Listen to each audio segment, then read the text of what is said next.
السلام علیکم۔ ہمیں بچپن سے پڑھایا اور بتایا گیا کہ پاکستان کا مطلب کیا؟ لا الہ الا اللہ۔ اب یہ کوئی منشور تھا یا محض ایک نعرہ؟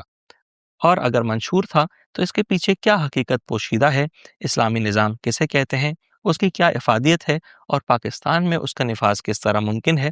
یہ ساری معلومات جاننے کے لیے ہم نے آج اپنے اسٹوڈیو میں مدعو کیا نہایت مشکور، نہایت ممنون کہ انہوں نے اپنی انتہائی مصروف زندگی میں سے، اپنے انتہائی مصروف اسکیجول میں سے مجھ ناچیز کے لیے وقت نکالا۔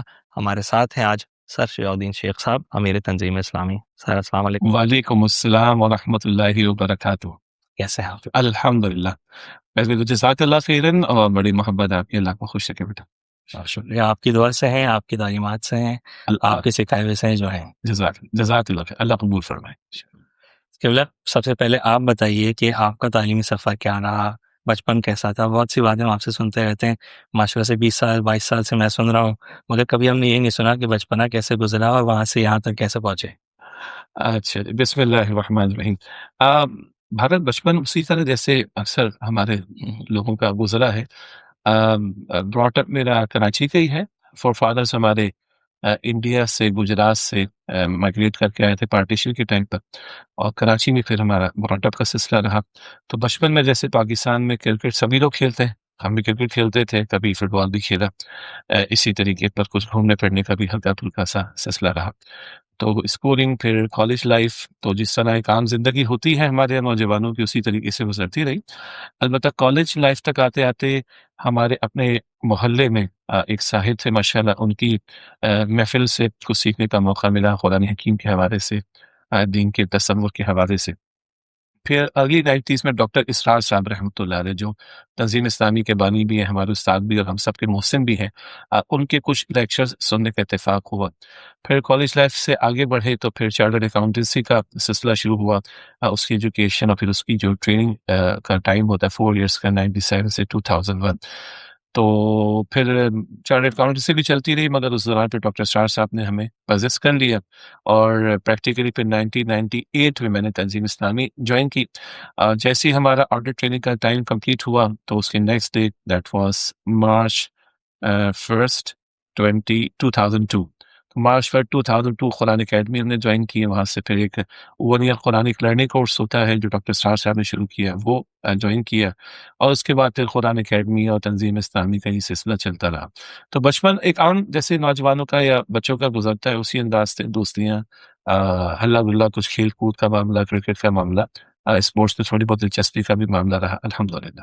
البتہ ٹیچرز اچھے ملے، پیرنٹس بہت اچھے ملے، پھر ڈاکٹر اسرار صاحب رحمۃ اللہ علیہ، اسی طرح اور اساتذہ۔ تو یہ ضرور ہے کہ کافی ارلی ایج سے اچھے لوگوں کا، انکلوڈنگ والدین، اور خاص طور پہ ذکر کروں گا کہ والد صاحب ہمارے پاکستان کسٹمز میں تھے، میرے دادا بھی پاکستان کسٹمز میں تھے، تو انتہائی درجے کا حلال کا معاملہ، انتہائی درجے کی ایمانداری کا معاملہ، تو کچھ اس کے بھی اثرات ہم سمجھتے ہیں کہ یقین اس کے بھی برکات ہیں، اور اچھے پیرنٹس، اچھے ٹیچرز کا ملنا، اچھے فیملی ممبرس کا ملنا، بھائی کزنس وغیرہ، تو یہ سب اگر اس سب کو اللہ کی کلیکٹیو ایفرٹ کو دیکھیں اور اللہ کی نعمت کو دیکھیں، تو پھر آج اللہ کا شکر ہے کہ اللہ قبول کرا۔ ماشاء شعیب بھائی، مجھے ایک بات بڑی پریشان کرتی ہے، میں یہ سوال لے کے یا قدری خان صاحب کے صاحبزادے کے پاس بھی گیا تھا کہ وہ کیا جذبہ ہوتا ہے، وہ کیا سوچ ہوتی ہے، وہ کون سا لمحہ ہوتا ہے جب انسان اپنا سب کچھ دینے کو تیار ہو جاتا ہے۔ انہوں نے اپنی جاگیریں، اپنی بادشاہت دے دی، آپ نے اپنی جاگیریں، اپنی بادشاہت دے دی، جہاں تک ان کی تھی، جہاں تک آپ کی تھی۔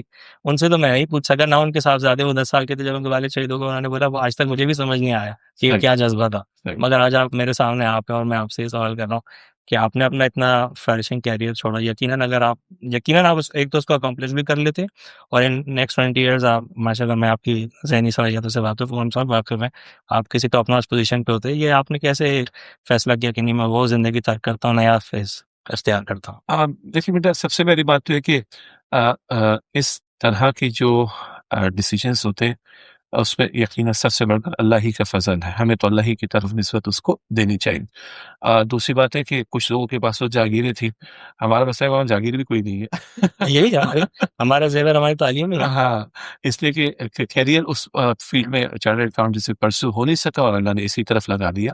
لیکن ابھی چند دنوں پہلے لاہور یونیورسٹی میں میرے ایک لیکچر تھا، اور بالکل میرے ذہن پہ میرے کہ جملے زبان پر آ کے کہ not a single second in my life I regret for leaving the chartered accountancy فی، ایک سیکنڈ کا بھی نہیں ہے، یہ اللہ کی نعمت ہے۔ ہاں، حدیث میں یہ ذکر آیا کہ دین کے معاملے میں اپنے سے اوپر والوں کو دیکھو، تو جب ہم اپنے سے اوپر والوں کو دیکھتے ہیں تو ہمیں وہ بہت بڑے نظر آتے ہیں۔ ڈاکٹر اسرار صاحب کو دیکھیں رحمۃ اللہ علیہ، کنگ ایڈورڈ کالج کے پڑھے ہوئے، آپ کی اپنی فیلڈ میڈیکل سائڈ لائن کی ہے الحمدللہ، اور اللہ نے ان کو بڑا منطقی ذہن بھی دیا تھا۔ کسی نے کہا کہ بڑے وکیل بنتے تو اربوں خربوں روپے کما لیتے، ٹھیک، لیکن بہرحال انہوں نے سب کچھ تج دیا، سب کچھ چھوڑ کر اس بڑے پروفیشن کو، بڑے کیریئر کو انہوں نے پرسو کیا۔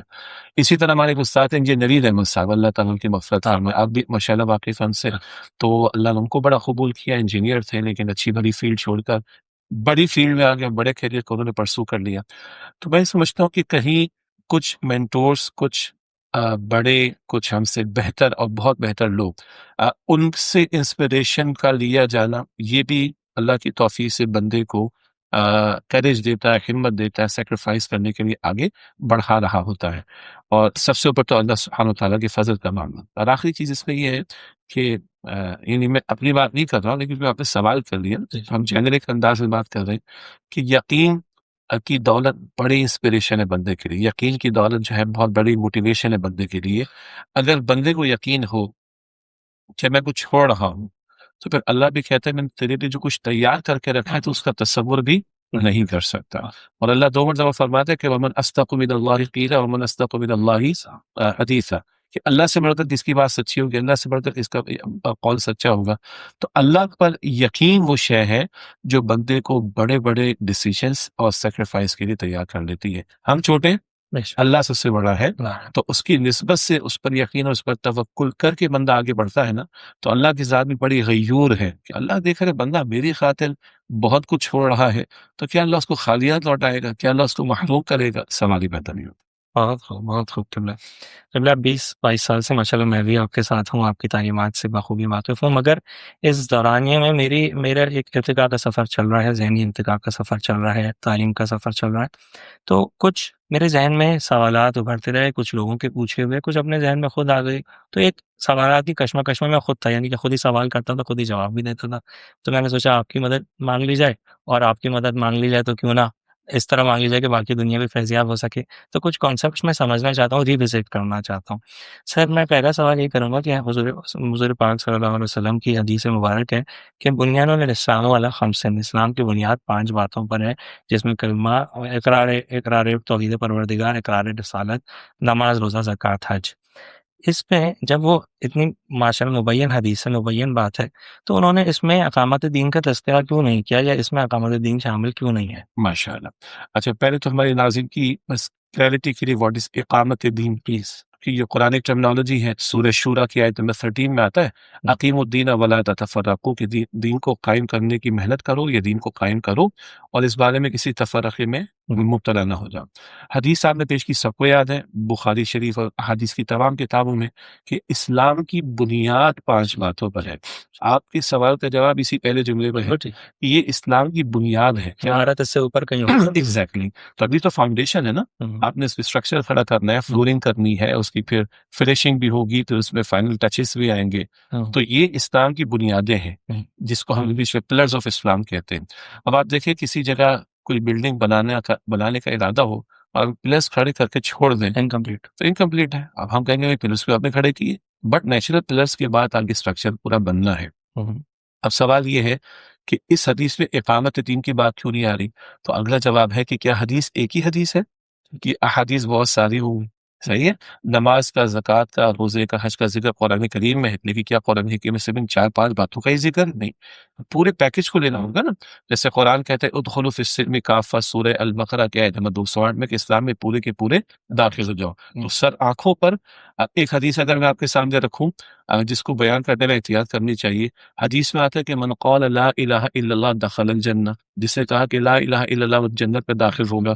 تو کوئی کہہ سکتا ہے بھائی پھر نہ نماز کی ضرورت ہے، نہ زکوٰۃ کی ضرورت ہے، نہ حج کی، نہ روزے کی، نہ کسی اور چیز کی۔ یہ جملہ ہی تو پوری وہ ہے، داستان ہے۔ بالکل، تو پھر لا الہ الا اللہ کے کچھ تقاضے بھی تو ہوں گے، تو الیبریٹ کیا جائے گا۔ تو کبھی احادیث میں یا آیات قرآنی میں کسی ایک ایشو کو، ایک اسپیکٹ کو زیادہ ہائی لائٹ کیا جاتا ہے، کبھی دوسری آیت، دوسری حدیث میں ایک اسپیکٹ کو زیادہ ہائی لائٹ کیا جاتا ہے۔ جس حدیث میں ان 4 احکام کا ذکر ہے، کلمے کے اقرار کے بعد 4 عبادات کا ذکر ہے، اسی طرح اگر اور احادیث ہم دیکھیں گے تو وہاں ہمارے اجتماعی فرائض اور ہماری اجتماعی ذمہ داریوں کا ذکر بھی آئے گا۔ کہیں سود کے خاتمے کی بات آئے گی، کہیں جوئے کے خاتمے کی بات آئے گی، شراب کی روک تھام کی بات آئے گی۔ یہ سب بھی قرآن کریم اور احادیث مبارکہ میں موجود۔ کسی ایک نریشن کو، کسی ایک آیت کو، کسی ایک حدیث کو لے کے پورا نیریٹو تیار کرنا یہ درست نہیں ہے، بلکہ کسی ایشو پر متعلقہ ریلیونٹ تمام آیات کو، احادیث کو لیں گے تو پھر دعوت دین بھی سامنے آئے گی، اقامت دین کی جد و جہد بھی سامنے آئے گی، اللہ کے دین پر مکمل طور پر عمل کرو یہ تقاضا بھی آئے گا، اللہ کے احکامات کے نفاذ کی کوشش کرو یہ بات بھی آئے گی، اور پھر قرآن یہ بھی کہے گا کہ من لم یحکم بما انزل اللہ فاولئک هم الکافرون، سورہ مائدہ کی آیت 44 میں، کہ جو اللہ کے نازل کردہ کلام کے مطابق فیصلے نہیں کرتے وہی کفر کر رہے ہیں۔ تو پورا پیکیج لیں گے تو ایمان بھی آئے گا، عبادات بھی آئیں گی، اخلاقیات بھی آئیں گی، حقوق العباد بھی آئیں گے، فیملی لائف بھی آئے گی، سوشل، اکنامک، پولیٹیکل لائف بھی آئے گی، جوڈیشری کی بات بھی آئے گی۔ تو یہ پورا پیکیج ہے جو قرآن اور احادیث کو ایز اے ہول سامنے رکھیں گے تو ہمارے سامنے آئے گا۔ خوب۔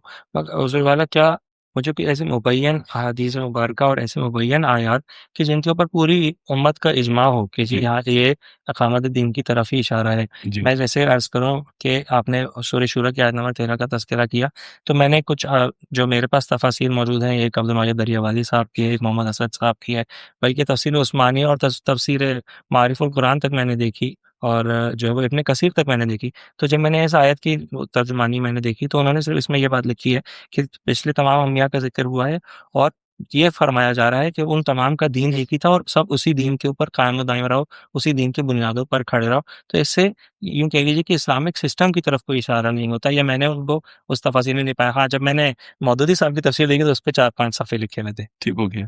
اور جب آپ ڈاکٹر اسرار صاحب کو پڑھیں گے تو بہت سارے 40-50 اچھا، صفحے۔ اس کنسپشن کو، یعنی اس ناٹ مس کنسپشن، جی، اس کانسیپٹ کو بھی ہم سمجھتے ہیں کہ تھوڑا سا کھولنے کی ضرورت ہے۔ ہوں، یعنی مولانا عبد الواجد دریابادی صاحب رحمۃ اللہ علیہ، مفتی حضرت علامہ شبیر احمد عثمانی صاحب رحمۃ اللہ علیہ، ابن کثیر رحمۃ اللہ علیہ، یہ سب ہماری سمت کے محسنین مفسرین ہیں۔ ان کے ساتھ اور ناموں کو بھی شامل کر لیں، ابن جریر بھی ملیں گے رحمۃ اللہ علیہ، امام قرطبی بھی ملیں گے رحمۃ اللہ علیہ۔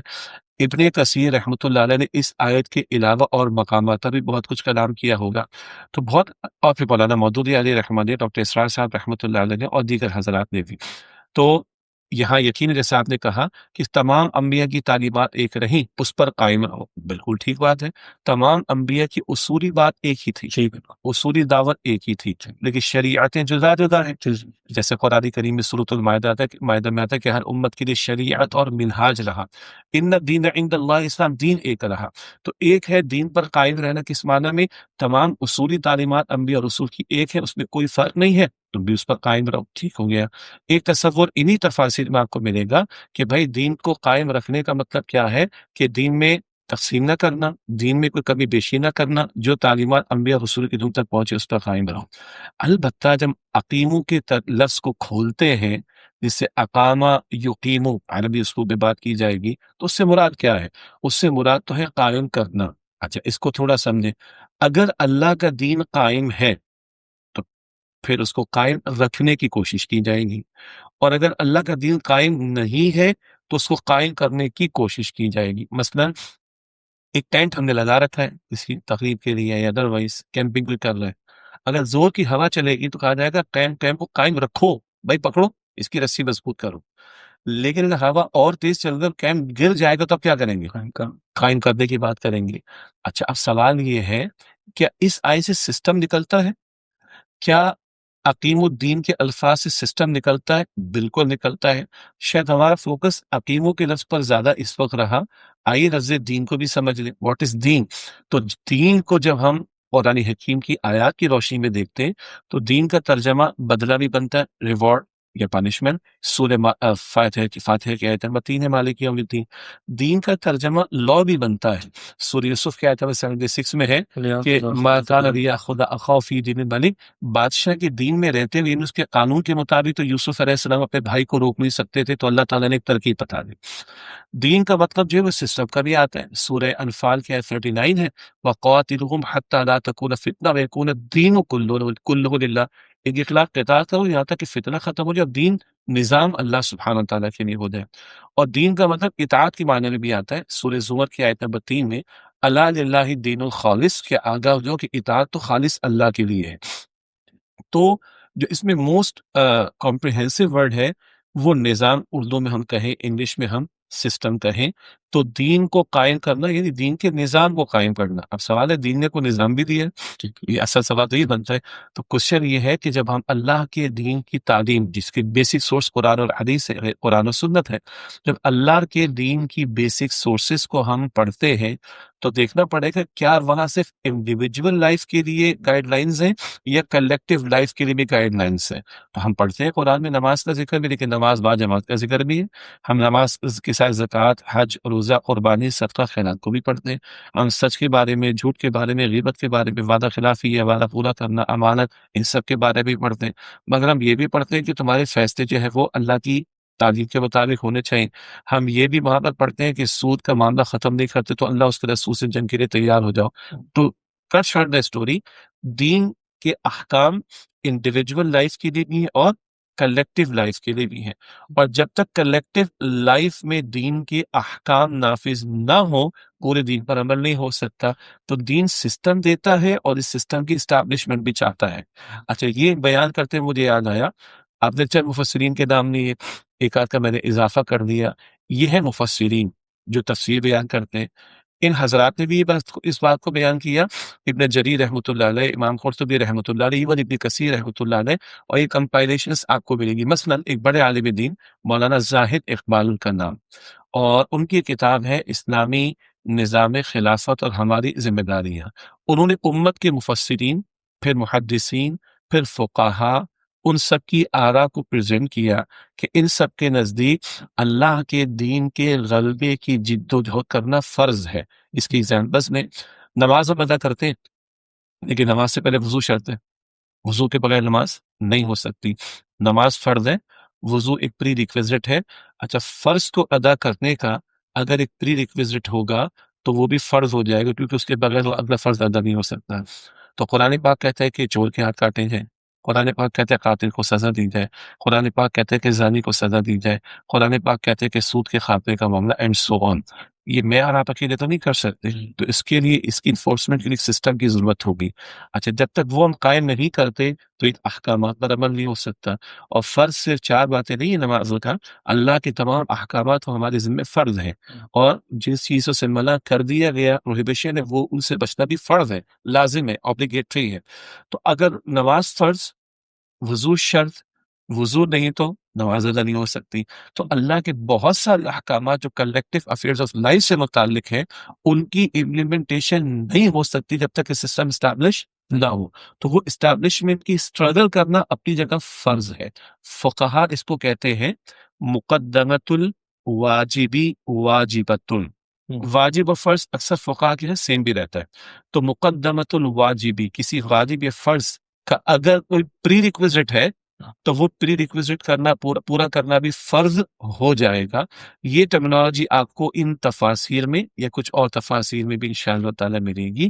اور فقہا کے ہاں اور بھی اصطلاحات ہیں۔ وہ کہتے ہیں نسب امام، مسلمانوں کا ایک امام، ایک لیڈر ہو، اس کے انڈر میں کلیکٹیولی مسلمان زندگی بسر کرے تاکہ شریعت پر کلیکٹیو افیئرز آف لائف میں عمل ہو سکے۔ اسی طرح وہ کہتے ہیں قیام خلافت، ایک اصطلاح نسب امامت، ایک ہے قیام خلافت، یعنی خلافت بمعنی اللہ کی ریپریزنٹیشن ہم نے کرنی ہے اس زمین پر، انڈیویجول افیئرز میں بھی اور کلیکٹیو افیئرز میں بھی۔ تو ان مفسرین کے ہاں بھی دیگر، although کہ ہم نے ابھی سورہ شورى کی 13 پر بات کی، اگر ہم سورہ مائدہ کی 44 دیکھ لیں گے، اگر ہم سورہ البقرہ کی 208 دیکھ لیں گے، اگر ہم سورۃ البقرہ کی آیت 85 دیکھ لیں گے، ہم اگر سورۃ البقرہ میں اور مقامات دیکھیں، چاہے شریعت کے احکامات ہیں، ان مقامات پر ان فقہا نے، یہ مفسرین نے ان مباحث کو کھولا۔ اور اس وقت ہمارے ہاں جیسے ایک کتاب کا میں نے حوالہ دیا، اسلامی نظام خلافت اور ہماری ذمہ داری، مولانا زاہد اقبال صاحب کی PDF آپ کو نیٹ سے مل جائے گی۔ اور ہمارے تنظیم اسلامی کے پلیٹ فارم سے الحمدللہ مجھے یاد آیا، ہم نے امت کے اسلاف، ہمارے علماء، یہ مفسرین، ان کے نزدیک، فقہا کے نزدیک نظام خلافت یا نظام کو قائم، دین کے نظام کو قائم کرنے کی جد و جہد کرنا یہ فرض ہے۔ تو فرضیت اقامت دین اسلاف کی آراء کی روشنی میں. یہ تنظیم اسلامی کی ویب سائٹ سے ہمارے بک شاپ سے بھی مل جائے گی. اس میں اس طرح کی کئی تفاسیر کی آراء اور فقہا کی آراء موجود ہیں. میں نے تھوڑا ٹائم اس لیے لیا کیونکہ بعض لوگوں کا خیال ہے کہ یہ خامہ خواہ کا فرض ہے جو مولانا مودودی صاحب نے، ڈاکٹر اسرار صاحب نے، یہ لوگوں نے بیان کر دیا کہ ایک چیز ہم پر فرض نہیں ہے، ایک چیز کی اسٹرگل ہم پر لازم نہیں ہے، اور خامہ خواہ ان لوگوں نے اس کو زیادہ ہم پر بائنڈنگ کر دیا. تو باقاعدہ پورا کتاب سے ہم نے پبلش کر دیا جس میں امت کے اسلاف، مفسرین اور فقہا کی آراء موجود ہے. ٹھیک ہو گیا. مگر شعیب بھائی، ایک تو دیکھیں نا، صرف ایک ٹیکنیکلٹی یا لوگ یہاں پہ اس بات پہ اختلاف کر جاتے ہیں کہ دین سے یہ ہم استعارہ لے رہے ہیں، یعنی کہ یہ ہم دین کا معنی یہاں پر یہ ہو سکتا ہے، یہ ہمارا گمان ہے، اس کے اوپر ایک اسٹیمپ سی نہیں لگی ہوئی کہ واقعی یہاں پہ دین کا مطلب یہی ہے. ٹھیک ہے. دوسری بات یہ ہے کہ جیسے بنیاد الاسلام والا خمس، وہ 5 باتوں کے اوپر امت میں کہیں پہ بھی اختلاف نہیں ہے. ہاں یہ ہو سکتا ہے جی روزہ 10 منٹ پہلے کھولنا ہے، بعد میں نماز 5 وقت کی 3 وقت پڑھ لیتے ہیں، یہ سارے اختلاف ہو سکتے ہیں، مگر 5 باتوں کے اوپر اختلاف نہیں ہو سکتا. مگر اس کمپوننٹ کے اوپر جو ہے کوشچن مارک. زبردست. آپ نے کہا امت میں کہیں اس پر اختلاف نہیں پایا. اچھا، امت میں اختلاف نہیں پائے جا سکتا، امت کی علماء کہیں گے نا، جی یعنی ہر جی جی جی وداؤٹ ڈی رسپیکٹ ہر ٹام جیری تو دین پر بات کرے گا نا. ٹھیک ہے، آپ میڈیکل کی فیلڈ کی بات نہیں کر سکتا اس پر. ٹھیک، اور پھر میڈیکل میں بھی آپ ڈائٹسٹی کی سائڈ پر ہیں تو آپ ہارٹ پہ زیادہ بات نہیں کر سکیں گے. کیا خیال؟ تو ہم بات کر رہے ہیں کہ امت میں اختلاف نہیں. یہی جو ہمیں سمجھنے کی ضرورت ہے کہ جس کو میں نے کہا کہ اتنے سارے فقہا، اتنے سارے امت کے اسلاف، ان کی آراء. اب میں ایک ورڈ استعمال کروں سوچ سمجھ کر، اس پر امت میں اجماع موجود ہے، کنسنسس موجود ہے کہ امام کا نصب کیا جانا یا خلافت کا قائم کیا جانا یہ امت کے ذمے فرض ہے. ٹھیک، تو جیسا آپ نے فرمایا صحیح فرمایا کہ امت میں اختلاف نہیں پایا جاتا. تو یہ مشہور بات ہمیں پتہ ہے. جب ہم تلاش کریں گے اور امت کے اسلاف کو دیکھیں گے تو یہ خوبصورت بات بھی سامنے آئے گی کہ اس پر اجماع پایا جاتا ہے، اس پہ کنسنسس، ایون تمام اسکول آف تھاٹ میں اس میں کنسنسس پایا جاتا ہے کہ نصب امامت یا خلافت کے قیام کی جد و جہد کرنا. اچھا، جب ہم کہتے ہیں کہ اجماع پایا جاتا ہے، امت میں اتفاق پایا جاتا ہے، تو یہ علماء امت اور اسلاف امت کا اجماع جس کے پیچھے قرآن اور احادیث سے دلیلیں موجود ہوا کرتی ہیں. اور یہ جو آپ نے کہا اچھا سوال آپ نے اٹھایا ٹیکنیکلی کہ حکیم الدین سے شاید یہ ہم ایک پرسپشن لے رہے ہیں نا دین. میں دوبارہ کہہ لوں کہ قرآن حکیم کی تو مور دین 6000 آیات ہے نا. تو کیا اس پورے نیریٹو پر کلام کرنے کے لیے صرف سورہ شورہ کی آیت 13 کو دیکھیں گے؟ ہم کہیں گے نہیں، المائدہ کی آیات کو بھی دیکھیں گے، البقرہ کی آیات کو بھی دیکھیں گے، اور دیگر احکامات کو بھی دیکھیں گے. پھر اس سے جو انفر ہوا، اگین میں ایگزامپل کلیئر کروں، نماز فرض، پریریکویزٹ وضو فرض، رائٹ یہ احکامات ہیں کلیکٹیو افیئرز، ان پر عمل کرنا فرض ہے. But how can I don't have a system of Islam established, تو وہ سسٹم کو اسٹیبلش کرنے کی جد و جہد کرنا بھی فرض. اور سبحان اللہ، سب سے بڑی بات ہماری عقل نیچے رہے، اس قرآن کو سب سے بڑھ کر تو رسول اللہ نے سمجھا صلی اللہ علیہ وسلم. تو کیا رسول اللہ نے صرف نماز، زکوٰۃ، روزہ، حج ہی سکھایا؟ یا رسول اللہ نے طائف کی گلیوں میں جا کر بھی دکھایا، ہجرت کر کے بھی دکھائی، تلوار اٹھا کر بھی دکھائی، باتیں سے ٹکرا کر بھی دکھایا، اور جوڈیشری کے فیصلے شریعت کے احکام کے مطابق نافذ کر کے بھی دکھائی؟ تو the best we can say کہ قرآن کی سب سے بیسٹ انڈرسٹینڈنگ اور امپلیمنٹیشن کا پریکٹیکل جو مینوور ہے وہ تو رسول اللہ کی ذات سے ملے گا صلی اللہ علیہ وسلم. بالکل بے شک.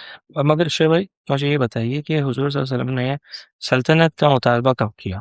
مدینہ میں وہ تشریف جب لے گئے تو لوگوں نے سر آنکھوں بٹھا اور ان کو بادشاہ بنایا، مگر کیا ان کا یہ مطالبہ بھی تھا؟ حضور کا یا جی لوگوں کا؟ حضور کا.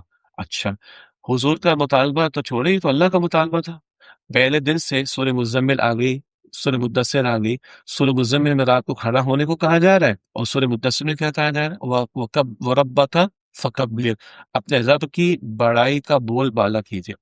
ہمارے نزدیک تکبیر کے اللہ اکبر کہہ دینا دھڑ سے، لیکن جب ہم قرآن کی تشریح کو پڑھتے ہیں، عربی اسکول میں جاتے ہیں، تکبیر ہم کچھ الفاظ کہتے ہیں. تشہیر کا مطلب کیا؟ To advertise. تسہیل کا مطلب میک سم تھنگ ایزی. تو تکبیر کا مطلب کیا ہوگا؟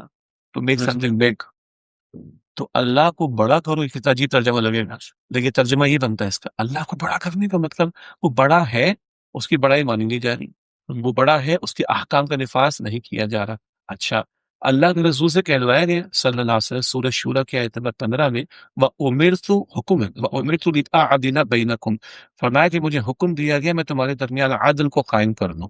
تو اگر عدل کو ہم الیبوریٹ کریں تو وہ انڈیویجول سے لے کے ریاست تک نہیں. How can I establish justice جب تک کہ میرے پاس پاور ٹو انفورس نہ ہو. اچھا رسول اللہ کو اللہ ہجرت کروا صلی اللہ علیہ وسلم, اور کیا دعا کر کے جا رہے سورہ بنی اسرائیل میں آیت 80-81 میں ہجرت کا ذکر آتا ہے, وَجَعَلْ لِي مِن لَّدُنْكَ سُلْطَانًا نَصِيرًا, اللہ ایسی قوت عطا کر جس کے ذریعے مدد حاصل ہو جائے. وہ کون سی قوت تھی؟ وہ قوت کہ جس سے میں اس اللہ تیرے دین کے احکام کی امپلیمنٹیشن کی طرف جا سکوں. اچھا ایک اور بھی بات کلیئر ہونی چاہیے, آپ نے جملے میں کہا نا کہ حضور کو تو بادشاہ بنا لیا گیا. ارے بھائی مزے کی بات تو یہ ہے کہ رسول اللہ کو تو بادشاہ بنانے کی پیشکش مکہ میں ہو گئی تھی. جب وہ سورج ایک آدھ آپ کو پیسہ چاہیے, آپ کو مال چاہیے, آپ کو خوبصورت عورت سے نکاح کرنا ہے, آپ کو بادشاہ بنائے دیتے. یہ ایکسپٹ کیا, کیوں؟ صرف اقتدار تھوڑی مقصود تھا, آل ٹوگیدر کمپریہنسو ریولوشن مقصود تھا. باطن بدلے, فرد بدلے, فیملی بدلے, سوسائٹی بدلے, پورا معاشرہ بدلے. اچھا اس کانسیپٹ کو بھی تھوڑا درست کرنے کی ضرورت ہے کہ جب آپ تشریف لے آئے مدینہ تو بادشاہ بن گئے. دس از ناٹ دا کیس. لوگوں کا خیال ہے کہ جیسے ہی رسول اللہ تشریف لے آئے مدینہ میں صلی اللہ علیہ وسلم تو دین اسٹیبلش ہو گیا. ارے نہیں بھائی, سورۃ النصر تو ہم فتح مکہ کے تعلق سے سنتے, فتح مکہ تو 8 ہجری میں جاتے ہوئی. اچھا بعض لوگوں کا خیال ہے کہ جناب یہ تو اسٹیبلش ہو گئی تھی ریاست. ہمارا پل یہ ہے کہ یہ کیسی ریاست تھی کہ جہاں رسول اللہ بھی فیصلے کرتے تھے صلی اللہ علیہ وسلم, اور یہود کے سردار بھی فیصلے کرتے تھے. تو کیا ایک اسٹیٹ کی اتھارٹی کے تحت دو سسٹمز آف جوڈیشری چل سکتے؟ امپاسبل. تو ابھی ہم کہیں گے ہاں رسول اللہ کو تمکن ملا, یہ قرآن کا لفظ ہے سورہ حج کی آیت 41 میں, الذین ان مکناہم فی الارض اقاموا الصلاۃ وآتوا الزکاۃ وامروا بالمعروف ونہوا عن المنکر. تمکن ملے گا, اختیار ملے گا, نماز قائم کریں گے, زکوٰۃ ادا کریں گے, نیکی کا حکم دیں گے, بدی سے روکیں گے. ہاں ہم یہ کہیں حضور کو ایک پلیٹ فارم مل گیا, حضور کو بڑے پیارے صحابہ مل گئے انصار, حضور کو ایک بیس میسر آ گیا. لیکن اس کے بعد تو ابھی بدر بھی چلا ہے, اس کے بعد تو احد کا معاملہ بھی ہوا, اس کے بعد تو احزاب کا میدان بھی سجا, اس کے بعد حضور پھر 8 ہجری میں مکہ فتح کرنے کو گئے ہیں. اب قرآن کہتے ہیں وَرَأَيْتَ النَّاسَ يَدْخُلُونَ فِي دِينِ اللَّهِ أَفْوَاجًا. اب اگین دین کو سسٹم کے معنی میں لیں, قانون کے معنی میں لیں. اب تک مشرکین کے سرداروں کی چلتی تھی, اب اللہ کی چلے گی, اب اللہ کا حکم نافذ ہوگا, اب لوگ دین کے اندر داخل ہو رہے ہیں. تو رسول اللہ صلی اللہ علیہ وسلم نو ڈاؤٹ ہجرت فرما کر مدینہ تشریف لے گئے. لیکن جن حضرات نے یہ خیال ہے کہ اسٹیٹ قائم ہو گئی تھی, ہم کہتے ہیں ابھی اسٹیٹ قائم نہیں ہوئی ہے, ابھی تمکن ملا, اسٹرگل تو آگے اور بڑی ہے. اور جب اسٹیٹ قائم ہو گئی ہے پھر ایسا نہیں کہ اللہ کی شریعت کا بھی فیصلہ ہو رہا ہے عدالت کے اندر, اور یہودی بھی بیٹھ کے کسی عدالت کے اندر پبلک کے اندر فیصلے کر رہا ہوں. نہیں, under one state under one authority ایک ہی سسٹم آف جوڈیشری چلے گا, نہ کہ دو. تو یہ سمجھنا کہ رسول اللہ کی ہجرت کے ساتھ ہی جو ہے اسلامک اسٹیٹ قائم ہو گئی تھی, یہ کانسیپٹ درست نہیں. اچھا جب حضور صلی اللہ علیہ وسلم مکہ میں موجود تھے اور ان کا جو ہے وہ یوں کہہ لیجیے ڈائلاگ شروع ہوا کفاران قریش کے ساتھ, تب ان کا مطالبہ یہ تھا کہ کعبے سے ہی بت ہٹا دو, اور بت پرستی کو انہوں نے منع کیا. مگر چونکہ کفار قریش کا آمدن جو ہے وہ اس بات پہ منحصر تھی کہ کعبے میں بت موجود ہے اور بت پرستی ہو رہی ہے, اس لیے وہ اس بات کے مخالف رہے. یہاں پر اس اسٹانزا میں, اس اسٹانس میں ہم ان سے یہ کہاں دیکھتے ہیں کہ انہوں نے یہ مطالبہ کیا کہ نہیں تم کرسی سے اترو اور مجھے برجمہ. ہاں اصل میں 360 بت کے الفاظ تو اس طرح نہیں ملتے ہمیں, یوں ملتے ہیں ہسٹری میں کہ 360 بت کعبے میں رکھے ہوئے تھے. قرآن کریم میں 360 بتوں کی فگر تک ملتی. قرآن کریم میں یہ ظلم ملتا ہے کہ ان بتوں میں کچھ نہیں رکھا, فلاں فلاں فلاں فلاں. پھٹا کہاں شروع ہوا؟ 40 سال تک کوئی جھگڑا نہیں. 40 سال تک رسول اللہ کو امین کہتے ہیں, صلی اللہ علیہ وسلم صادق کہتے ہیں, اپنے فیصلے کرواتے ہیں, بلیک اسٹون حجر اسود نصب کرواتے, اتنا اعتماد ہے. اور 40 سال کے بعد آپ نے کیا کہا؟ قولوا لا الہ الا اللہ تفلحوا. ارے تم کہو لا الہ الا اللہ تو کامیاب ہو جاؤ گے. اچھا ہمیں الہ کا مفہوم اتنا سمجھ نہیں آتا جتنا ابو جہل کو سمجھ میں آ گیا تھا. یہ بڑا بولڈ قسم کا اسٹیٹمنٹ ہے. ابو جہل کو ٹھیک سمجھ میں آ گئی تھی کہ الہ کا مطلب کیا ہے, اور لا الہ کہنے کا مطلب ہے کہ all other deities ان کی نفی, rather all other authorities کی نفی, rather all other beloved deities کے ساتھ ساتھ ہر اتھارٹی کی نفی, الا اللہ سوائے اللہ کے. تو ابو جہل جیسے لوگ بے وقوف نہیں تھے, ان کو بھی پتا تھا کہ بتوں نے کچھ نہیں رکھا, بس اس سے کمائی آ گئی. ایگزیکٹلی ان کی اکانومی چلتی تھی اس کے اوپر, مطلب بڑے شارپ قسم کے لوگ تھے. تو جتنے وہ شارپ تھے نا اتنے ان کو لا الہ الا اللہ سمجھ میں آیا. بالکل تو جھگڑا کب ہے؟ 40 سال تک کوئی جھگڑا ہے نہیں، نہیں۔ 40 سال کو حضور کہتے کہ اللہ کے سوا کوئی الہ نہیں۔ اچھا ہمارے ناظرین کے لیے الہ کے ورڈ کو جب ہم عربک میں کھولتے ہیں نا تو بہترین ترجمہ ہم جو کرتے ہیں بالکل ٹھیک ہے کہ اللہ کے سوا کوئی معبود نہیں، فائن۔ الہ کا مطلب معبود بھی ادائی تھی، الہ وہ جس سے سب سے بڑھ کر محبت ہو، الہ وہ جس کی طرف مشکلات میں رجوع کیا جائے، الہ وہ جس سے سب سے بڑھ کر امیدیں رکھی جائیں، اور الہ وہ جس کی عبادت کی جائے۔ اور عبادت کا بھی کنسپٹ درست کرنے کی ضرورت ہے کہ اگین وہ 5 پلرز آف اسلام تک محدود نہیں ہے، وہ 24/7 ہے، اور وہ انڈیویجول سے آگے بڑھ کر کلیکٹیو لائف میں بھی ہے۔ تو ابو جہل کو سمجھ آ گئی تھی یہ ہمارے سسٹم کو، ہماری اتھارٹی کو، ہماری اکانومی کا چیلنج ہے۔ اگر ان سب کی نفی ہوگی تو اکانومی بھی گئی، اور اچھا ہم جو کھڑے ہماری قریش کی ورڈ ہماری چودراہٹ بھی گئی، اس کا دوسرا مطلب ہماری اتھارٹی بھی گئی۔ تو دے ور کلیئر، یعنی ود آل ڈیو ریسپیکٹ بہت سے مسلمانوں کو یہ کانسیپٹ کلیئر نہیں ہو رہا، لیکن ابو جہل کو اتنا کلیئر تھا کہ اس نے جان دی ہے، یہ اس کو کریڈٹ دینا پڑے گا نا۔ قتل ہوا بدر میں اس کلمے کی مخالفت پر، کیوں؟ اس کو پتا تھا اس کو مان لینے کا مطلب کہ میرا سسٹم، میری اتھارٹی، میری چودراہٹ، میرے ویسٹڈ انٹرسٹ وہ ختم ہو جائیں گے۔ بالکل ٹھیک۔ ہم اسی سورہ شورہ کی آیت نمبر 13 پر ایک مرتبہ دوبارہ ہم دیکھتے ہیں کہ پروردگار نے اس میں تذکرہ شروع کیا حضرت نوح سے، ابراہیم، موسیٰ، عیسیٰ اور حضور صلی اللہ علیہ وسلم کو ایڈریس کیا۔ حضرت ابراہیم، حضرت عیسیٰ اور حضرت نوح، ان تینوں میں ایک بات مشترک ہے کہ یہ تینوں مشکل میں قوم کو لے کے نکال کے چلے گئے۔ حضرت موسیٰ بھی، حضرت موسیٰ، حضرت ابراہیم اور حضرت نوح، اور حضرت عیسیٰ کی ہم نے زندگی میں ایسا نہیں دیکھا کہیں بھی کہ وہ جو ہے انہوں نے وہ کسی بھی مسند پہ آئے ہوں۔ تو یہاں پر محسوس یوں ہوتا ہے کہ نبی کا بنیادی کام جو اس نے زندگی میں کیا وہ مشکلات سے لے جانا تھا۔ تھرون مانگنا کہاں پر تھا؟ وہ حضرت موسیٰ نے فرعون سے تھرون کا مطالبہ کہاں کیا کہ جی تم اترو میں بیٹھوں گا۔ انہوں اس وقت جو بنیادی مسئلہ ان کو درپیش تھا کہ وہ بنی اسرائیلی قوم کو غلام بنایا ہوا تھا۔ البتہ فرعون یہ دعویٰ کرتا تھا کہ میرے نیچے نہریں بہتی ہیں، اس کا مطلب یہ کہ اکنامک سسٹم بہت اچھا تھا، خوشحال شاید لوگ تھے، اور حضرت موسیٰ میں یہ تکلیف تھی کہ تم نے کل کے خدا کو محکوم بنایا ہوا ہے، وہ محکوم ہی توڑ دو۔ تو یہاں تو ہم یوں دیکھ رہے ہیں کہ ایک رسول جو ہے وہ لوگوں کو آزاد کرانے اور ان کو ہیومن رائٹس دلوانے آیا ہے، نہ کہ وہ یہ کہلوانے آیا ہے کہ مجھے کنگڈم چاہیے۔ اچھا یہ بتائیں کہ تورات کب نازل ہوئی؟ جب وہ ہجرت ہو گئی تھی۔ اوکے، تو ابھی تو شریعت آئی نہیں ہے۔ اوکے، تو شریعت تو آئی ہے، فرعون کے غرق ہو، وہ بھی بہت اچھا سوال ہے۔ اچھا ہے، ہمارے ناظرین کی ذہن سازی بھی ہوگی اور ان کی انفارمیشن میں بھی اضافہ ہوگا، اس سے ایک اور نکتہ بھی سمجھیں۔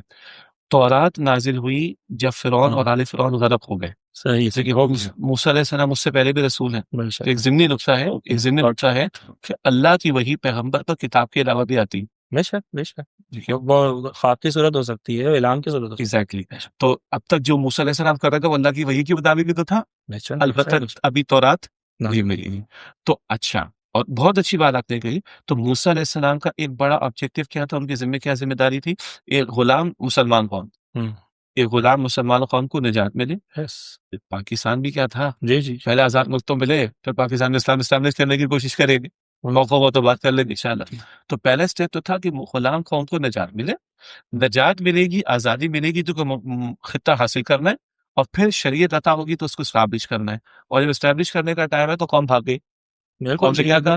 فضا بنتا و ربو کا فقواتلا انہو ہاؤنا قائمون، سورہ مائدہ کے 24 میں کہ موسیٰ آپ جائیے، آپ کے رب جا کے خطاب کیجیے، ہم تو یہ بھی بیٹھے رہیں گے۔ تو یہ فرق ہوگا کہ ابھی تو تورات نہیں آئی تھی، تو ابھی تو غلامی سے نجات دلانا تھا فرسٹ اسٹیپ، اور اس کے بعد سیکنڈ اسٹیپ میں تورات نہیں تو اس کی اسٹیبلشمنٹ کا تقاضا کیا گیا۔ اچھا ایک اور بات، نبی کے پیش نظر یہ نہیں ہے کہ مجھے بادشاہت مل جائے، نہ، نبی کے پیش نظر یہ ہوگا کہ مجھے اختیار ملے، یا جس کو نصیرہ کا رضوہ مدد ملے، وہ قوت ہے جس کو کہہ دیں، جس کو ہم استعمال کریں گے اللہ کے احکام کے نفاذ کے لیے۔ سلیمان علیہ السلام کو دیکھیں ہم، اللہ نے کیا بادشاہ دی اور ایسی کمال کی کہ کسی کو نہیں۔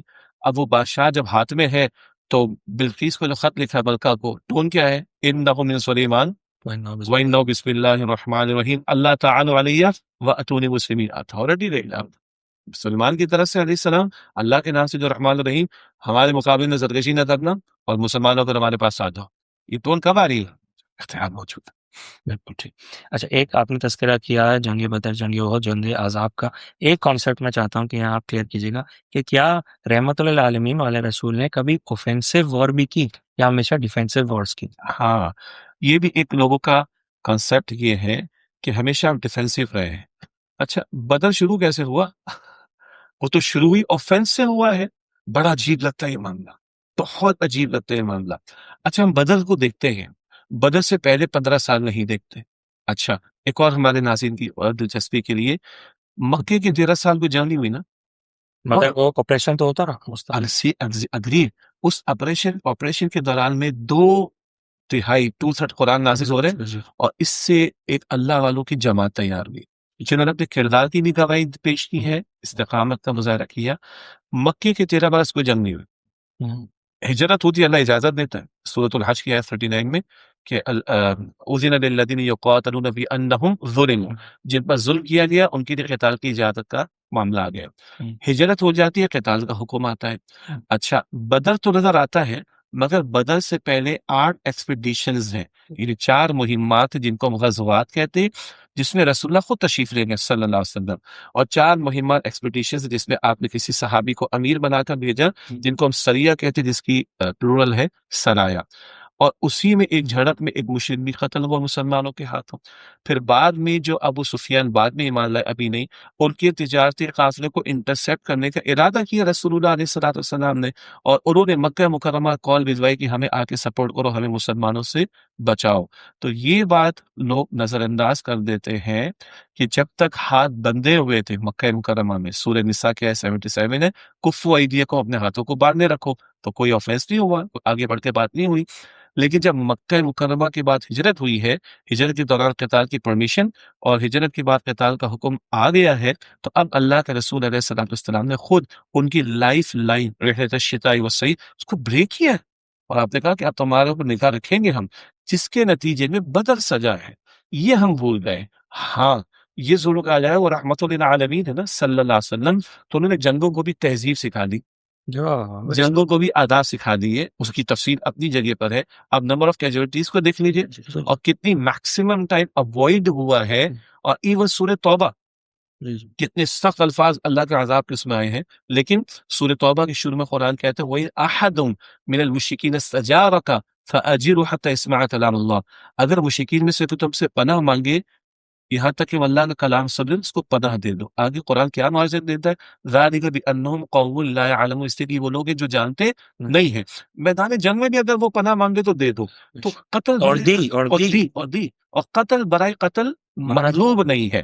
ہاں دیکھیں، اگر اللہ محفوظ رکھے جسم کے کسی حصے میں کینسر اگر پھیل جاتا ہے کاٹ کے پھینکنا تو کاٹنا پڑتا ہے، تو یہ بھی رحمت ہے۔ بے شک، جی جی، ہاں، شاید مریض کو بیچارے کو تکلیف ہوگی، آپ لوگ ڈاکٹر صاحب اچھی طرح سمجھتے تھے، نہیں، یہ رحمت ہے اس کے ساتھ۔ تو کبھی معاشرے کے انسانی کے طبقہ ہو سکتا ہے جو بقیہ لوگوں کے لیے کینسر ہو، تو پھر پوائنٹ آف نو ریٹرن آتا ہے، تو ان کے خلاف کارروائی کرنا پڑتی ہے۔ بلکہ میں یہاں پر قرآن کی وہ آیت کا تذکر کرنا چاہوں گا کہ پروردگار نے یہی فرمایا کہ جن لوگوں نے تمہیں اپنے گھروں سے خارج کیا اور تمہیں اپنی جائیدادوں سے محروم کیا، ان سے مطلب یعنی کہ کہانی ویسے شروع تھی کہ آپریشن پہلے موجود تھا، ایگزیکٹلی۔ ٹھیک۔ اچھا، معذرت چاہوں گا بس میں تاکہ وہ آیت مکمل ہو جائے کہ حضرت ابراہیم، حضرت عیسیٰ اور حضرت نوح ان کی زندگیوں میں یہ اسپیکٹ کہاں تھا؟ جی، بہت زبردست بات ہے۔ مزے کی بات یہ ہے اور دلچسپ بات یہ ہے، ان رسولوں کے بارے میں ایک اللہ تعالیٰ کی طرف سے نہ دین کی تکمیل کا اعلان ہوا، نہ کتاب کی حفاظت کے ذمے کا اعلان ہوا، نہ ان کا یہ اسٹیٹمنٹ، یہ مشن اسٹیٹمنٹ بیان ہوا کہ دین کا نفاذ ان کے ہاتھوں ہو جائے۔ یہ کیا کہنا چاہ رہا ہوں میں، اللہ کے آن دا وے چاہیے۔ ایگزیکٹلی، خاتم الانبیاء کی بات ابھی ہم لے کر آئیں گے کہ جن کے صلی اللہ علیہ وسلم، جن کے بارے میں 3 مرتبہ اسٹیٹمنٹ قرآن دیتا ہے کہ هو الذی ارسل رسولہ بالہدی ودین الحق لیظہرہ علی الدین کلہ، اللہ جس نے رسول مکرم کو بھیجا علیہ السلام الہدی، مکمل ہدایت نامہ قرآن دے کر، ودین الحق، دین حق، دین اسلام دے کر، لیظہرہ علی الدین کلہ، تاکہ وہ اس نظام زندگی کو، کل system of life per establish کر دیں۔ یہ جو تکمیلی شان ہے نا رسول اللہ کی صلی اللہ علیہ وسلم، دین کی تکمیل آپ پر، الیوم اکملت لکم دینکم، قرآن کی حفاظت، سورہ ہجر میں انا نحن نزلنا الذکر، اور یہ کہ آپ کے ہاتھوں اللہ کا دین غالب ہو، تو یہ شان بھی رسول اللہ کے بیان ہوئی صلی اللہ علیہ وسلم۔ اچھا، وہ جو قرآن کی آیت ہے جس میں قصہ آدم سے انسان کی کہانی شروع ہو رہی ہے کہ انی جاعل فی الارض خلیفہ، کیا یہ نظام خلافت کا کانسیپٹ ہم نے اس لفظ سے لیا ہے یا اس آیت سے لیا ہے؟ جی، ہم لفظ خلافت کو بہت سمجھنا ضروری ہے، اور اس کو یعنی خلافت کی تاریخ اتنی ہی پرانی جتنا قرآن جتنی انسان کی پرانی، اور دلچسپ بات، نبوت کی تاریخ بھی اتنی پرانی۔ تو ڈے ون سے انسان، آدم علیہ السلام پہلے، ڈے ون سے نبوت اور ڈے ون سے خلافت، آپ اس کو سیپریٹ کر ہی نہیں سکتے۔ اچھا، اب ہمارے کیا ہوا، ہم جب چھوٹے ہوتے تھے اور ابھی جب چھوٹے تھے تو ہم لوگ دوستوں میں کیا باتیں کرتے تھے، خلیفہ گیری کر رہے ہیں، ہم نے اس لفظ کو بدنام کیا، ٹھیک ہے۔ پھر آئی ایس اس طرح کے ایلیمنٹس آئے اور خلافت کا بدنام ہوا۔ کراچی میں ایک، بہت شکریہ آپ نے کہا۔ ہاں تو بدنام ہو نا، جی یہ انہوں نے بھی کیا اور غیروں نے بھی کیا، ٹھیک ہو گیا۔ اور ایک مرتبہ ایک رپورٹر تھی، جرمن خاتون، 65 پلس ان کی ایج تھی، وہ ایشیا کو کور کرتی، زیادہ پاکستان افغانستان کو، تو انہوں نے کوئی رابطہ کیا جی آپ سے، بلکہ ہمارے پچھلے امیر تنظیم اسلامی کے عاقب سعید صاحب، اللہ ان کو صحت دے، ان سے انٹر، تو انہوں نے مجھے ذمہ دار دیا کہ آپ انٹرویو دے دیں۔ کراچی میں ہم گئے، IH روڈ پر، وہاں پہ کوئی سیٹ اپ تھا۔ پہلا سوال، آپ لوگوں کو خلافت کا کانسیپٹ کیا ہے؟ میں نے کہا have you visited our website? کہا نو۔ میں نے just type www.tanzim.org and you will see the concept of خلافت over there. Nothing hidden agenda، کچھ اس پوشیدہ نہیں۔ تو پہلی بات یہ کہ کچھ ہم نے بھی اور کچھ غیروں نے بھی اس لفظ کو بڑا بدنام کر ڈالا، حالانکہ قرآن میں اور ڈے ون سے موجود ہے، اور یہ ٹائٹل اللہ نے آدم علیہ السلام کے لیے بھی بیان فرمایا، یہ ٹائٹل اللہ تعالیٰ نے داؤد علیہ السلام کے لیے بھی استعمال کیا، داؤد انا جعلناک خلیفۃ فی الارض۔ تو انبیاء اللہ کے خلیفہ بھی ہوتے تھے۔ اچھا، بڑی پیاری ٹرمنالوجی ہے۔ خلافت کا خلیفہ کا ایک ترجمہ لٹرل پیچھے آنے والے کا بھی ہوتا ہے، خلائف فی الارض، اللہ نے تمہیں بعد میں آنے والی نسل بنا، بالکل ٹھیک ہے۔ ایک ہمارا مشہور وہ مسئلہ ہے نا، فاتحہ خلف الامام، امام کے پیچھے فاتحہ پڑھ گئی، اس مسئلے کا ٹائٹل بتا رہا ہوں، خلف الامام، امام کے پیچھے۔ تو خلافت یعنی خلیفہ کا ایک لٹرل ٹرانسلیشن بالکل صحیح ہے، پیچھے آنے والا۔ تو ہم آج ہیں، ہم پچھلے والوں کے خلیفہ ہیں، ان کے پچھلے والوں کے بعد آنے والے۔ اگلا معاملہ یہ ہے، کیا امت نے اتنا ہی لٹرل ٹرانسلیشن سمجھا، یا یہ اس کا کوئی کانوٹیٹو میننگ بھی ہے، اور یہ کوئی دینی اصطلاح اور ٹرمینالوجی بھی ہے؟ تو اگین، جیسے تھوڑی دیر پہلے ہم اجماع کے لفظ کو ہم نے یوز کیا، امت کے اسکالرس نے کیا سمجھا، اس کو ہم نے ڈسکس کیا، تو خلافت سے امت کے اسکالرس نے کیا سمجھا، اس کو بھی ڈسکس کرنا چاہیے۔ اور جو دو کتابوں کے حوالے پہلے دیے گئے، اسلامی خلافت اور ہماری ذمہ داری، یا اقامت دین کی فرضیت اسلاف کی آراء میں، وہاں بھی یہ ڈیفینیشنز انشاءاللہ تعالی مل جائیں گی۔ تو یس، خلافت یا خلیفہ بڑی پیاری ٹرمینالوجی ہے، اس کا ایک بہتر ترجمان یہ ہوگی ون ہو ریپریزینٹس بیسکلی، اور ایک بڑا اچھا ورڈ ہے جو انگلش میں استعمال کیا جا سکتا ہے، وائس جیرنٹ کے معنی میں، ٹھیک۔ اچھا، پہلے جو انبیاء تھے وہی خلیفہ ہوتے تھے، جیسے کہ 2 نبیوں کے بارے میں ذکر آیا، نبوت ختم ہو گئی تو خلافت چلے گی۔ اب خلافت کی رسپانسبلٹی وہ کلیکٹیولی امت پر آ گئی ہے۔ فار ایگزامپل سورہ نور آیت نمبر 55، اس کو کہتے ہیں آیت استخلاف، وہ آیت جس میں خلافت کا ذکر ہے۔ پہلے انبیاء آتے تھے، امام الانبیاء صلی اللہ علیہ وسلم میں نبوت ختم ہو گئی، اب ان کے بہاف پر میسج کنوے کرنے، اسٹیبلش کرنے اور دنیا کے سامنے پریزنٹ کرنے کی ذمہ داری امت پر ہے۔ وہی انبیاء اللہ کے ریپرزنٹیٹو تھے اور پیغام پہنچاتے تھے۔ اب ختم نبوت کے بعد ہم اللہ کے ریپرزنٹیٹو ہیں، کلیکٹیولی امت ذمہ دار ہے پیغام پہنچانے کے اعتبار سے۔ تو پہلے خلافت بھی انڈیویجولی تھی، اس معنی میں کہ پیغمبر ہی خلیفہ ہوتے تھے، ابھی کلیکٹیو انسٹیٹیوشن ہے مسلمانوں کی ذمہ داری۔ تو سورہ نور کی آیت 55 میں ہے وعد اللہ الذین آمنوا منکم وعملوا الصالحات لیستخلفنہم فی الارض کما استخلف الذین من قبلہم، کہ اللہ نے تم میں سے وعدہ فرمایا ان سے جو ایمان لائے، جنہوں نے نیک اعمال کیے، وہ ضرور انہیں زمین میں خلافت عطا فرمائے گا جیسے کہ اس سے پچھلے لوگوں کو عطا فرمائی تھی۔ اچھا، اب اس کے شرعی مفہوم کیا ہے، کانوٹیٹو میننگ کیا ہے جب دین میں یہ ٹرمنالوجی کے طور پہ استعمال ہوتا ہے؟ مثلا شاہ ولی اللہ بھی فرماتے ہیں رحمۃ اللہ علیہ، امام ابن تیمیہ نے بھی ڈیفائن کیا رحمۃ اللہ علیہ، شاہ ولی اللہ فرماتے ہیں وہ سارے امور، وہ سارے کام جو رسول اللہ انجام دے رہے تھے صلی اللہ علیہ وسلم، اب ان کے بحاف پر ان کو انجام دینا یہ خلافت کی ذمہ داری، رسول اللہ کی نمائندگی کرنا۔ اچھا، ایک بڑا پیارا کوٹ ہے صحابہ کا، بڑا دلچسپ لگے گا ہمارے ناظرین کو۔ صحابہ جب مختلف ایریاز میں جاتے تھے تو ان سے کوشچن ہوتا، تم پہلے بھی تو آتے تھے، اب کیوں آئے ہو؟ تو وہ کہتے تھے نحن رسول رسول اللہ صلی اللہ علیہ وسلم، ہم اس کے نمائندے ہیں جو پروردگار کا ہاں نمائندہ ہے۔ اچھا، ہمارے ناظرین کو بڑا دلچسپ لگے گا، تھوڑا سے حساس جی اس جی میں آسپیکٹ بھی ہے۔ نحن رسول رسول اللہ، ہم اللہ کے رسول کے رسول ہیں۔ ہاں رسول یہاں لٹرل میننگ، جی جی وہ میسنجر۔ اللہ کے بھیجے ہوئے ہیں اور اللہ کی بات پہنچانے کے لیے آئے۔ اب ان کے بحاف پر ہم پہنچانے کے لیے آئے ہیں۔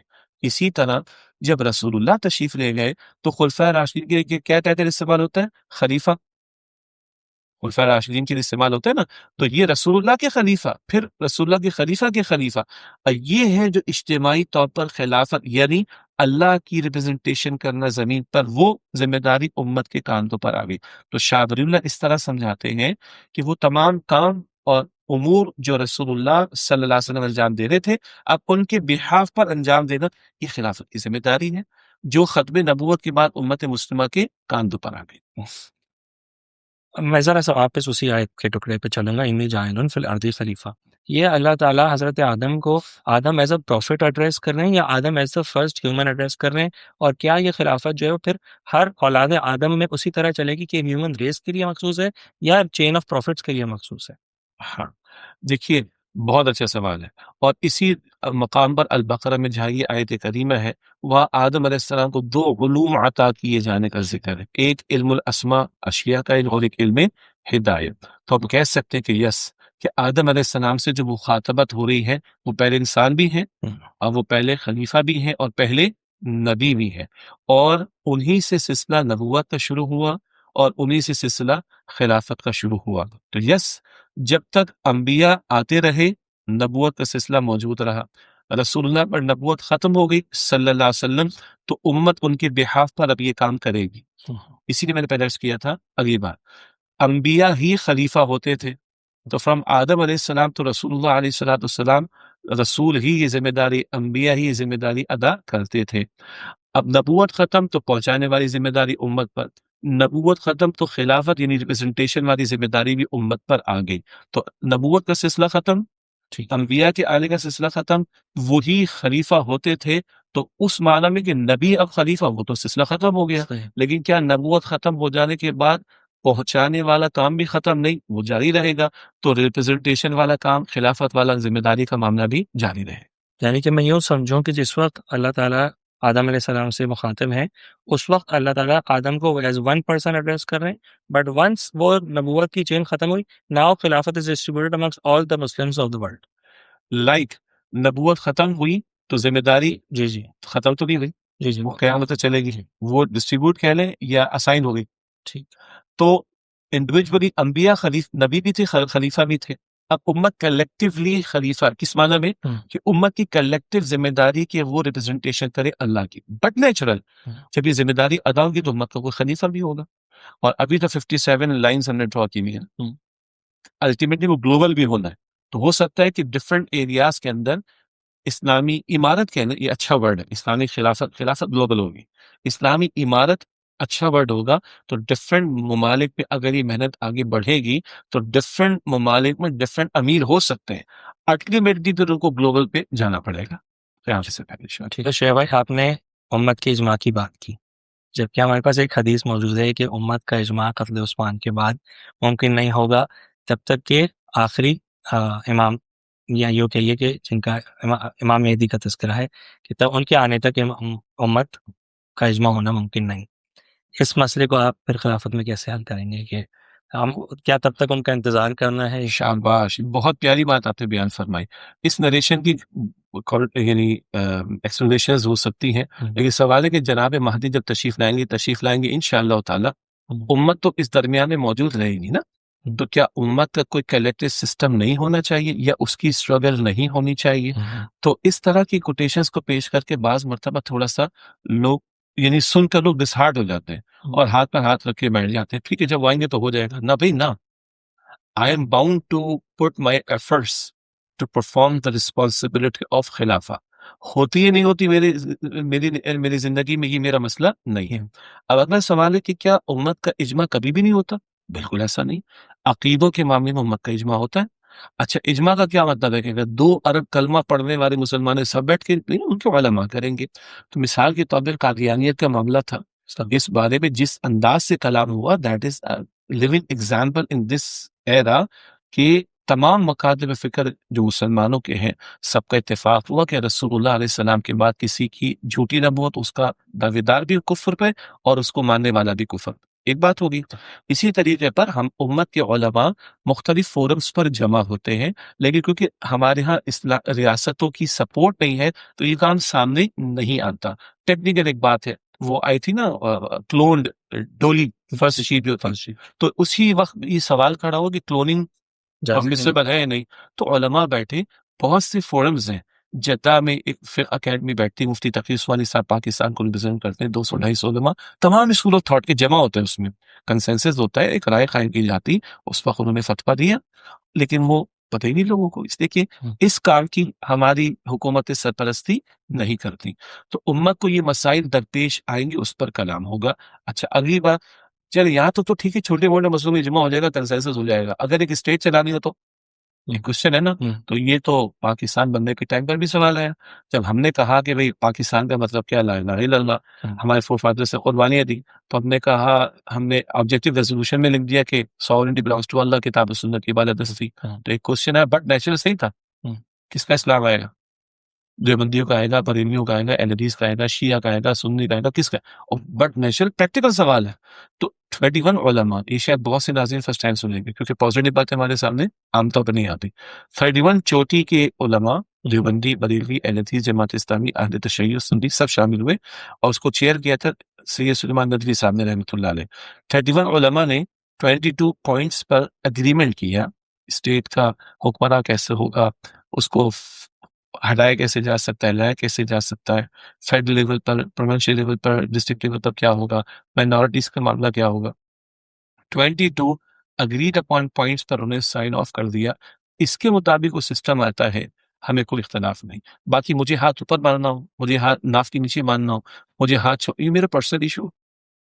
ٹھیک ہے، مجھے تراویح کی 8 رکعت پڑھنی ہے، مجھے 20 رکعت پڑھنی، میں لیٹ نائٹ جا کے قیام اللیل کروں گا یا پڑھنی نا. فائن، ٹھیک ہے، اس پہ ڈیبیٹ ہو سکتی. تو یہ میرا پرسنل معاملہ ہے نا. لیکن لا آف لینڈ کی جب بات آئے گی تو یہ 22. اب یہ بڑی نیوز ہوگی ہمارے بہت سے لوگوں کے لیے. رائٹ، تو اگریڈ اپون پوائنٹس اگلی اس پہ لکھا آ جائیے. تو اس طرح امت میں اجماع کا تصور چلا ہے اور شرعی یعنی نئے آنے والے معاملات کے لیے بھی اجتہاد ہوتا رہا اور ہو سکتا ہے. اور کلیکٹیو لیول پر اگر کچھ کام کرنے کا ارادہ ہو، یہ تو میں نے ایک بات ابھی کی ہے، ورنہ اور بھی بات اس میں کی جا سکتی ہے، سب پاسبل ہے. شیخ بھائی، اس وقت پاکستان میں جو نظام چل رہا ہے اس میں کیا کیا چیزوں میں تبدیلی کر دوں جو آپ کہیں کہ ہاں اب نظام اسلامی ہو گیا ہے اور آپ جو ہے وہ واپس اسٹارٹ سے واپس چلے جائیں؟ اچھا، دو تین اسپیکٹس اس کے اندر دیکھیں. ایک ہے میں نظام کو کلمہ پڑھا دوں، اور ایک ہے نظام مسلمان بن جائے. دوست الگ بات ہے. جیسے ہم الحمدللہ مسلمان ہیں، ہم کلمہ پڑھتے ہیں تو ہم مسلمان ہیں. البتہ ہمیں معلوم ہے ہم مسلمانوں میں نماز کو ترک کرنے والے بھی ہیں، ہم مسلمانوں میں کچھ سود خوری کرنے والے بھی ہیں، ہم مسلمان میں کچھ جھوٹ بولنے والے بھی ہیں. تو ہمارا کلمہ پڑھنا ایک شے ہے اور ہمارا اس کے تقاضوں پر عمل کرنا دوسری شے ہے.